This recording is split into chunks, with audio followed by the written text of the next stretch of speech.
Hello everyone, and welcome back to our third edition of Stories for the Season. We are very excited to once again be partnering with NUCAT and State Street Theater to give you these readings of the season. This year, our theme, if you couldn't tell, is snow and snowstorms. We've got some wonderful fiction readings as well as true readings about storms that happened right here in New Ulm, firsthand accounts and newspaper clippings that we'd like to thank the Brown County Historical Society and their archives for letting us use those, and we hope you enjoy this year's Stories for the Season. Hello everyone, I'm back with some more blizzard stories for you. Shortly after the Armistice Day blizzard in 1940, a journalist for the New Ulm Journal, Hugh H. Walter, compiled a review, if you will, of many of the blizzards that had hit New Ulm, including a lot of personal descriptions of things. He goes into a bit more detail about what happened here in New Ulm for that blizzard. He says, with the fall of unprecedented mildness and fall flowers blooming in their luxuriance until the very day the blizzard swooped down on this section, weather wiseacres were predicting the coming winter would be one of the most mild in the history of the Northwest. Now they are dubious as to whether their predictions will hold water. With rain on Saturday and Sunday, and then turning to snow during the early hours of Monday morning, the wind commenced to whip over the terrain in this section. About noon Monday, residents began to realize that a blizzard of no small proportions was howling through this section. The wind had risen to at least 50-mile proportions, and it was driving snowflakes before it. Pedestrians had difficulty in crossing the streets or going from block to block. The visibility was so poor. Stores closed for the day, and business was at a standstill. Gradually, during the afternoon and night, the rural telephone lines went down, and by Tuesday morning, 50 lines were not working. Whole sections of the city were without electric current, as the wind had torn the electric light wires from the poles and in some instances blew down the electric light poles. The city was marooned Tuesday and was without train or bus service. Long-distance lines were down and operators could not reach many points. And compared with blizzards in the past history of this section, old-timers are of the opinion that it was about as severe as any that had swept this section of the state. So first he talks about, in comparison, the blizzard of 1866. He said, undoubtedly the worst in the history of this section was the famous storm of 1866. The storm came at the end of an unusually mild and pleasant day without the slightest warning between 9 and 10 p.m. On Tuesday, February 13th. So violent was the driving force of the wind that buildings shook as if they would go to pieces any moment. Accompanied by a blinding snow and bitter cold, it raged in this manner with hardly any let-up for 3 long days and nights. Only those who have seen and heard the most violent hurricanes on the ocean can visualize the fierceness of this terrific storm. At the new Tournament Hall, which had been dedicated with great festivities only 2 days previously, a masquerade ball, attended by a large crowd of merrymakers, including a band from St. Peter, was in progress at the time of the storm's approach. It was dangerous, according to the Post, to venture more than a few steps beyond the hole, and only Lambert Nagley and 2 others managed, after an hour's struggle, to reach the former's home on Broadway, only a trifle more than a block from their starting place. The dancers were compelled to remain at the hall until the following morning. It was necessary for the men at one time to form a chain leading to the woodpile in the rear of the building in order to secure fuel to replenish the stoves so the crowd would not freeze. It was on the prairies, however, and at such unprotected places as Fort Ridgely that the blizzard seemed to wreak its greatest fury. Richard Pfefferle, who was employed at the time with Henry Simmons as a clerk in the sutler's store at Ridgely, he said communications between the buildings about the fort square and the outlying structures, like the guardhouse and the store and the stables, was impossible.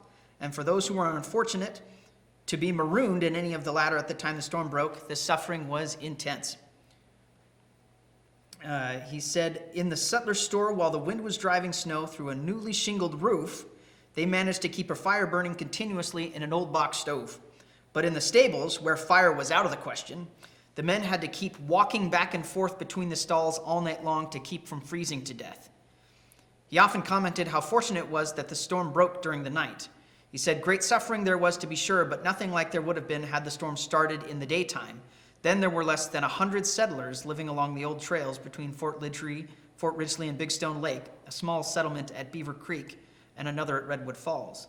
and one made up of a handful of families from Pennsylvania at the mouth of the Chippewa River or near the present site of Montevideo. Next in severity is the blizzard of 1873. It wasn't as strong as far as the elements were concerned, but more disastrous to human life and stock. On January 7th, 1873, a Monday, it lasted without a break until the following Thursday. It struck in the middle of the afternoon, and it struck at a country not much different in area, but entirely different as to population and homes. A lot of people had moved into the area since 1866. The toll of lives, accordingly, was many times as severe. It extended not only over this particular section, but all over the southwestern part of the state and into the Dakotas. Because of the unusually fine weather previous, people from the country in the neighborhood of New Ulm had been lured into town in large numbers, most of them coming with teams. About 3 p.m., a black wall of threatening clouds appeared, approaching from the northwest, throwing up in advance what seemed like huge puffs of smoke from the ground. A few minutes later, the storm broke, the wind blowing with such fury and the air so filled with dust like snow that it was difficult to breathe and impossible to see. Some of the rural people, as soon as they discovered the storm, started for home, but many had to turn back and seek shelter. Those living at a distance had wisely not attempted to leave. In the city, all available buildings, like barns, blacksmith shops, and stores, were at once converted to places of shelter for those who had gathered in the city. The hotel accommodations were entirely inadequate. There was not the stinging cold that had accompanied the blizzard of 1866, but in other aspects, the two storms were not unlike. Out in the country, the drifts were piled to the tops of haystacks, barns, and homes, and in many instances, the snow was driven into the stables with such force that it actually smothered the cattle therein. In any number of cases, the farmers were compelled to cut through the tops of the roof of the stables to gain entrance after the storm had abated. Hardly anyone ventured out to feed his stock without tying a rope to the doorknob so as to safely find back from the barn to the house. In the Mack School District, 3 miles west of New Ulm, was in session when the storm began, and Mr. Mack's barn and the nearby timber sheltered the teacher and 27 pupils for the night, the parents being unable to make any attempt to get their children until the following day. There were all kinds of unusual and in some cases fatal experiences. In New Ulm, railroad communication with the outside world was entirely suspended for 3 weeks. And 2 days after the first train arrived from St. Peter, another storm filled the cuts, and according to the New Ulm Post, operations were not resumed until March. The blizzard of 1881 happened on February 4th, and New Ulm and the vicinity, it raged until Sunday night, according to the New Ulm Review. The paper described that the temperature was above the freezing point, and the storm entailed but little suffering to man or beast, but the wind blew a perfect gale from the east and drove the fast descending snow in a blinding mass before it. New Ulm, for the first time, was almost buried in snow. The drifts along the east side of Minnesota Street were in some places 8 and 10 feet deep and extended clear across the street in many places, making it utterly impossible for either pedestrians or teams to move about. The storm let up for 3 or 4 hours Sunday morning, and then they commenced to clear the rocks. And they used a team of oxen, actually, to push through the snow. And if you go to the Brown County Historical Society archives, they have photographs of Minnesota Street covered in snow, as well as of them using the ox team to push the snow out of the way. The railroad was blocked for 10 days. And that winter, from 1880 to 1881, was the coldest winter that they could remember. There was another blizzard in 1892, in March, and it made up for lack of snow with wind velocity and was particularly costly for the damage that it dealt. It started on a Tuesday night, and throughout the following day blew with terrific velocity. A light snow fell all the while, and the fierce gale seemed to give a stinging force to every flake. So thick, too, was the air at times that one could hardly see across the street, while the indiscreet individual who ventured out of doors was blinded by the frenzy of the driving snow and wind. The wind blew the lumber from Peter Schreier's lumber yard. The roof of Mrs. Simmons' home near the Catholic church was torn off. One corner of Baptiste Carl's brick building was blown away. The smokestacks on the electric light plant and the Van Dusen elevator were brought to the ground. John Siebert's barn was demolished, and the windmill at the college was blown down. A car standing on the trestle at the Eagle Roller Mill was picked up and dashed to pieces on the ground 20 feet below. The iron roof on the Eagle Mill elevator was ripped off altogether with the iron fence on the mill itself. At the New Catholic Church, some of the new and expensive windows were blown in, and the damage at each place amounted to nearly $1,000. At Hornberg's store, at the hotels, and at many other places about town, window panes were made playthings of the wind's fury, and buildings in all parts of the city shook and rocked before the fearful gale. The vinegar works, however, suffered the most extensively. There, the large brick stack was blown over and sent crashing through the roof and all 3 floors, breaking joists, vinegar vats, and everything in its way. The steam pipes were all twisted so that no steam could be supplied for the protection of the vinegar in any part of the building. The loss was at least $3,000, and that was in 1892. The damage to windmills in the rural districts was great, as many of them were blown down and demolished. According to weather records in the Journal office and snowfall during December 1916 and January, February, and March 1917, the snowfall amounted to 87 3/4 inches. That's over 7 feet of snow in 4 months. More snow fell that winter than since the winter of 1866. Roads were blocked, and it was almost impossible for rural residents to get to the market for weeks at a time.